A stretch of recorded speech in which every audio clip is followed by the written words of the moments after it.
साथीहरू, के तपाईँलाई थाहा छ आजभोलि नेपालमा पासपोर्ट बनाउन, ड्राइभिङ लाइसेन्स बनाउन, इभन ब्याङ्क अकाउन्ट खोल्न पनि नेसनल आइडी कार्ड अथवा राष्ट्रिय परिचय पत्र कम्पलसरी भइसक्यो नि। अनि धेरैजनाले के गर्छन्, साइबर क्याफेमा गएर अथवा कुनै पसलतिर गएर 500 देखि 1000 रुपियाँसम्म पे गर्छन् एउटा सिम्पल फर्म भर्नको लागि। तर अब तपाईँले यो भिडियो हेरिसके पछाडि घरमै बसेर आफ्नै मोबाइलबाट मात्र 10 मिनेटमा नेसनल आइडीको फर्म भर्न सक्नुहुनेछ। अब पैसा पनि बस्ने, टाइम पनि बस्ने र भिडियोमा मैले डेट अपोइन्टमेन्टको एउटा प्रब्लम छ, कमन प्रब्लम, त्यसको सोल्युसन पनि भनेको छु। त्यसैले भिडियो अन्तिमसम्म हेर्नुहोला। सो नमस्ते, म दिपेन्द्र चौलागाई र टेक शिक्षामा तपाईँहरूलाई स्वागत छ।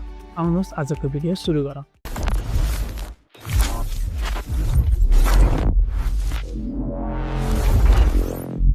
सुरु गर्नुभन्दा अगाडि यी डकुमेन्ट्सहरू चाहिँ तपाईँको साथमा चाहिन्छ है त। नम्बर 1 तपाईँको नागरिकता अथवा सिटिजनसिप, यो चाहिँ तपाईँलाई ओरिजिनल नै चाहिन्छ है। नम्बर 2 विवाह दर्ता यदि तपाईँ म्यारिड हुनुहुन्छ भने, र नम्बर 3 बसाइसराईको कागजात चाहिन्छ तपाईँलाई यदि तपाईँको नागरिकतामा भएको ठेगाना भन्दा चाहिँ तपाईँ अन्त बसोबास गर्दै गर्नुहुन्छ भने तपाईँलाई माइग्रेसन अथवा बसाइसराईको सर्टिफिकेट चाहिन्छ। र सबैभन्दा इम्पोर्टेन्ट कुरा, एउटा एक्टिभ सिम चाहिन्छ तपाईँलाई ओटिपी भेरिफिकेसनको लागि। सो आफ्नै नाममा भयो भने बेटर हुन्छ है त। सबैभन्दा पहिले आफ्नो मोबाइल अथवा ल्यापटपको ब्राउजरमा जानुहोस् र ब्राउजरमा टाइप गर्नुहोस् enrollment.nidcr.gov.np। यसको लिङ्क चाहिँ मैले तल डिस्क्रिप्सनमा पनि हालेको छु, त्यहाँ क्लिक गरेर पनि जान सक्नुहुन्छ है त। अब यो वेबसाइटमा आइसके पछाडि तपाईँले लगइन फर इन्डिभिजुअल भनेर लेखेको हुन्छ। सो लगइन फर इन्डिभिजुअल्समा क्लिक गर्नुहोस् लगइनमा र आफ्नो मोबाइल नम्बर राख्नुहोला र यो नेक्स्टवाला बटनमा क्लिक गर्नुहोस्। सो त्यस पछाडि तपाईँको मोबाइल नम्बरमा एउटा ओटिपी आउँछ र त्यो ओटिपी राखेर चाहिँ भेरिफाई गर्नुहोला। यदि ओटिपी पाउनु भएन भने रिसेन्ट कोडमा क्लिक गर्नुहोला। आफ्नो ओटिपी नम्बर राख्नुहोला।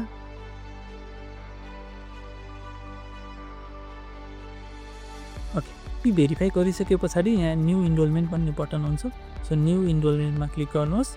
अब यहाँ धेरै सेक्सनहरू छन्। सो यो तपाईँ यहाँ जुन आवेदन दिनुपर्दा भन्नुपर्ने कुराहरू छन् त्यो कुराहरू चाहिँ पढ्नु होला र यसमा चाहिँ धेरै कुराहरू भन्नुपर्छ। सो हामी यो पालि यसको बारेमा बुझौँ।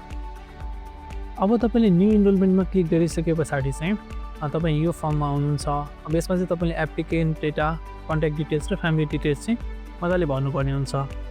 अब यसमा मेन प्रब्लम मैले देखेको भनेको चाहिँ धेरैजनालाई चाहिँ यो नेपाली युनिकोड टाइप गर्नुपर्छ यहाँ तपाईँले। सो त्यसले गर्दाखेरि त्यसले चाहिँ तपाईँलाई प्रब्लम दिन्छ। त्यसको लागि तपाईँ ल्यापटपबाट ट्राई गर्दै हुनुहुन्छ भने गुगल इनपुट टुल्सले तपाईँलाई धेरै हेल्प गर्न सक्छ भने, मोबाइलबाट गर्दै हुनुहुन्छ भने हाम्रो किबोर्ड एप्लिकेसन हुन्छ त्यसबाट गर्नु होला। अब गुगल इनपुट टुल्स तपाईँले डाउनलोड गर्नको लागि मैले तल डिस्क्रिप्सनमा लिङ्क चाहिँ राखिदिएको छु। अब इन्स्टलेसनमा तपाईँलाई प्रब्लम भयो भने चाहिँ तल कमेन्ट डाउन गर्नु होला। म नेक्स्ट भिडियोमा चाहिँ त्यसलाई कभर गर्ने ट्राई गर्छु है त। सो मैले चाहिँ गुगल इनपुट टुल्स यसरी डाउनलोड गरिसकेको छु। सो त्यही भएर चाहिँ यहाँनिर मैले अब आफ्नो डिटेल्सहरू फिल गर्छु। सो मैले मेरो नाम फिल गरेँ, त्यस पछाडि फिल गरेँ, त्यस पछाडि अब आफ्नो जन्ममिति तपाईँले फिल गर्नुपर्छ। सो मैले अब यहाँबाट चाहिँ मैले यो चेन्ज गरेँ।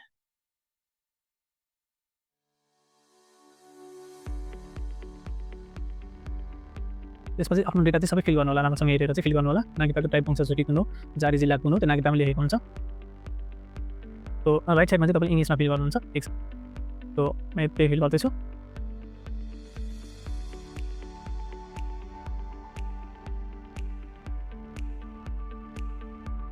आफ्नो नागरिकता नम्बर फिल गर्नु होला। यदि नागरिकतामा स्ल्यास छ भने स्ल्यास युज गर्नु होला, माइनस छ भने माइनस युज गर्नु होला है त, ठिक छ।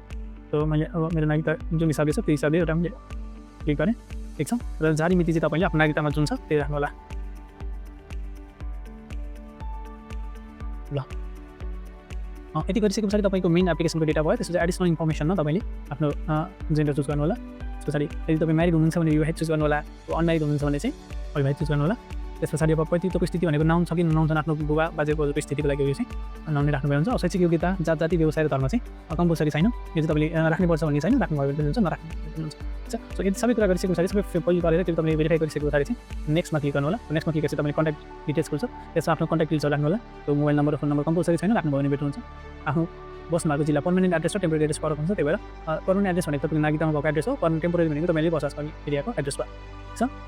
त्यही भएर बसाइ सर्नु भएको छ भने चाहिँ पर्मानेन्ट एड्रेस र टेम्पोरेरी फरक हुन्छ। त्यही भएर नागरिकतामा भएको चिज गर्नु होला है त। सो मैले आफ्नो राखेँ भने यहाँनिर इक्जाम्पलको लागि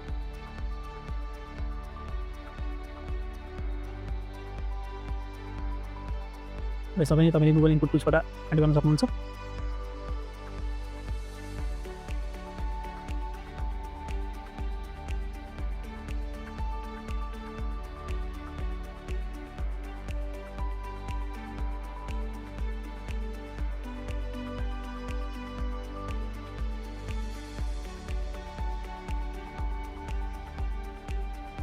ल यसरी राख्न सकेँ, ठिक छ। र यता इङ्ग्लिसमा पनि फिल गर्न सक्नुभयो।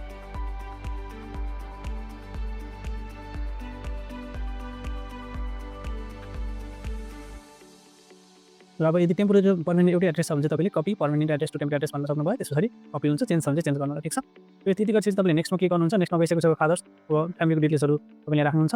जस्तै फर इक्जाम्पल मैले आफ्नो फ्यामिलीको डिटेल्स राख्दैछु भने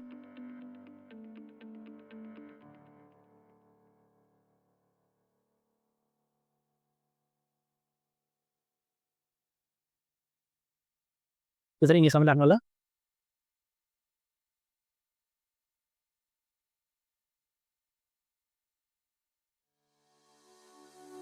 र आफ्नो अब नागरिकताको नम्बर्सहरू चाहिँ कम्पलसरी छैन, सो त्यो नराख्नु भएको फरक पर्दैन प्यारेन्ट्सको केसमा चाहिँ। त्यो फादरको पर्मानेन्ट एड्रेसहरू यदि एउटै छ भने चाहिँ के गर्न सक्नुभयो, त्यो मदर्सको नाम पनि राख्नु होला।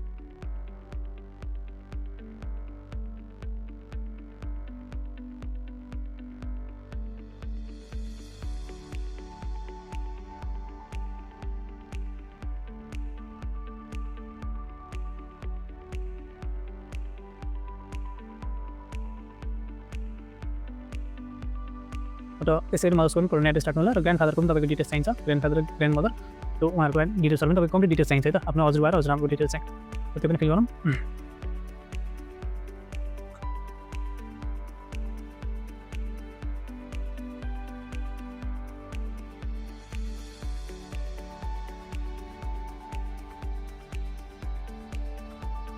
र आमाको नाम पनि चाहिन्छ तपाईँलाई, ठिक छ।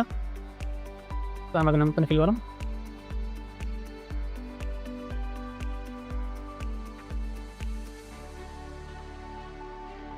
So Google input tools use गर्नु भने चाहिँ हजुरलाई सजिलो हुन्छ है त। सो त्यसको लागि के प्रब्लम छ भने चाहिँ कमेन्ट गर्नु होला।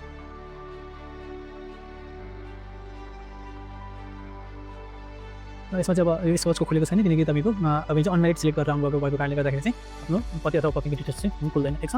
सो अब सबै एकचोटि भेरिफाई गर्नलाई तपाईँले जति पनि डिटेल्सहरू राख्नुभयो त्यो यति तपाईँले अब अफिसमा गएर चेन्ज गर्न मिल्छ, तर यति अफिसबाट पनि एप्रुभ भइसके पछाडि चाहिँ चेन्ज गर्न धेरै गाह्रो हुन्छ। त्यही भएर यसलाई चाहिँ अलिकति राम्रोसँग हेर्नु होला, ठिक छ। सबै गरिसके पछाडि तपाईँले नेक्स्टमा क्लिक गर्नु होला, ठिक छ। ल अब चाहिँ तपाईँले अपोइन्टमेन्ट डेट र अपोइन्टमेन्ट लोकेसन चुज गर्नुपर्ने हुन्छ।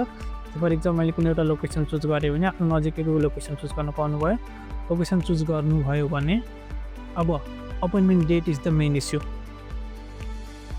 धेरै साथीहरूले चाहिँ डेट एभाइलेबल छैन भनेर कम्प्लेन गर्नुहुन्छ। यदि तपाईँले चुज गर्नुभएको लोकेसनमा पनि डेट एभाइलेबल भएन भने के गर्ने त? आउनुहोस् म तपाईँलाई दुईवटा सोल्युसन दिन्छु। सोल्युसन 1, बिहान 10 बजे अथवा बेलुका चाहिँ 8 बजेभन्दा पछाडि चाहिँ तपाईँले एकचोटि ट्राई गरेर हेर्नुहोस्। त्यो टाइममा चाहिँ नयाँ स्लट ओपन हुने चान्सेस हाई हुन्छ। यदि कहिले पनि खाली छैन भने त्यहाँ अदर्स भन्ने एउटा अप्सन हुन्छ। लोकेसन चुज गर्दाखेरि अदर्स भन्ने अथवा अन्य भन्ने चुज गर्नुहोस् र तपाईँले चाहिँ फर्म प्रिन्ट गरेर तपाईँको माथि रिक्वेस्ट आइडी जुन छ त्यो रिक्वेस्ट आइडी लिएर चाहिँ नजिकैको जिल्ला प्रशासन कार्यालय डिस्ट्रिक्ट एडमिनिस्ट्रेसन अफिस जानुहोस्। र त्यहाँ गइसके पछाडि चाहिँ उनीहरूले चाहिँ म्यानुअली तपाईँको डेटाहरू इन्ट्री गरिदिन्छन् र त्यहाँबाट चाहिँ तपाईँले सबमिसन गर्न सक्नुभयो। तर बिहान अलिक चाँडै जानु होला अफिस जाँदाखेरि चाहिँ त्यहाँ तपाईँले टोकन लिनुपर्ने हुन्छ, टोकन सिस्टम हुन्छ, तपाईँको त्यही दिन काम हुन्छ भन्ने पनि हुँदैन। सो त्यसको लागि चाहिँ अलिकति अवेर भएर जानु होला। अब फर्म सबमिट गरिसके पछाडि एउटा पिडिएफ डाउनलोड हुन्छ। सो त्यो पिडिएफलाई प्रिन्ट गर्नुहोस् र यो प्रिन्ट गरेको कागज र तपाईँको ओरिजिनल नागरिकता लिएर तपाईँ चाहिँ बायोमेट्रिकको लागि जानुपर्ने हुन्छ। फोटो खिच्ने, औँलाको छाप, फिङ्गरप्रिन्ट्सहरू लिने काम चाहिँ सबै बायोमेट्रिकको दिन अफिसमा हुन्छ। र तपाईँको बायोमेट्रिक भेरिफाई भइसके पछाडि चाहिँ तपाईँलाई एउटा पेपर दिन्छन् अफिसबाट। सो त्यो पेपरमा चाहिँ तपाईँको NIN नेसनल आइडेन्टिफिकेसन नम्बर त्यो चाहिँ तपाईँको त्यहीँनिर हुन्छ। सो त्यो नम्बरले चाहिँ तपाईँलाई राष्ट्रिय परिचय पत्रको जस्तै काम गर्छ। त्यो युज गरेर तपाईँले ब्याङ्क अकाउन्ट पनि खोल्न सक्नुभयो, ड्राइभिङ लाइसेन्सको फर्म भर्न सक्नुहुने भयो। सबै कामहरू जता एनआइडी चाहिन्छ त्यो काम सबै चाहिँ तपाईँले त्यही पेपरको आधारमा चाहिँ गर्न सक्नुहुनेछ। यो सँगै तपाईँलाई एउटा म प्रो टिप्स पनि दिन्छु है त। यदि तपाईँले एनआइएन नम्बर बिर्सिनुभयो भने चाहिँ तपाईँसँग त्यो सबमिसन गरेको फर्म त हुन्छ होला, सो त्यसमा एउटा तपाईँको सबमिसन आइडी हुन्छ।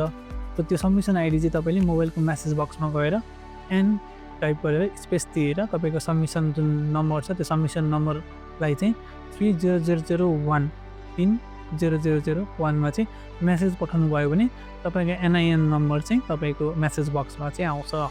देख्नुभयो त कति सजिलो छ एनआइडीको फर्म भर्न। बेकारमा साइबर क्याफेतिर गएर किन बेकारमा पैसा तिर्ने त। र यदि तपाईँलाई चाहिँ एनआइडीको फर्म भर्नको लागि अझै पनि केही कन्फ्युजन्सहरू छन् भने तल कमेन्ट गर्नुहोस्, म तपाईँको कमेन्टको रिप्लाई गर्नेछु। यो भिडियोलाई लाइक गर्नुहोला र यो भिडियो उहाँलाई सेयर गर्नुहोला जसले चाहिँ पासो गर्न खोज्दैछन् र उहाँहरूको चाहिँ एनआइडी चाहिँ बनिसकेको छैन। फेरि एकछिन च्यानल सब्सक्राइब गर्न पनि नबिर्सनु होला है त। फेरि भेटौँला। जय नेपाल।